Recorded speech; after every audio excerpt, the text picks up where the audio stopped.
ईशानां जगतोऽश वेङ्कटपतेर्विष्णों परां प्रेयसीं तद्वक्षस्थलनित्यवासरसिकां तत्शान्तिसंवर्धिनीं पद्मालङ्कृतपाणिपल्लवयुगां पद्मासनस्थां श्रियं वात्सल्यादिगुणोज्ज्वलां भगवतीं वन्दे जगन्मातरम्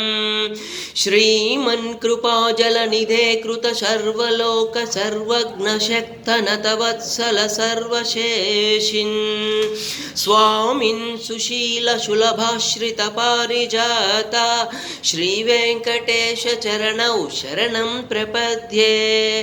आनूपुरार्जितसुजातसुगन्धिपुष्पसौरभ्यसौरभकरौ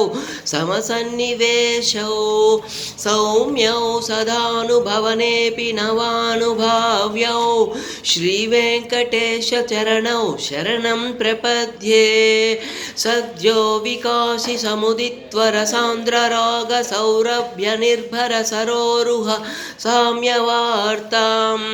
सम्यक्षु साहसपदेषु विलेखयन्तौ श्रीवेङ्कटेशचरणौ शरणं प्रपद्ये रेखामयध्वजसुधाकलशातपत्रवज्रां कुशाम्बुरुहकल्पकशङ्खचक्रैः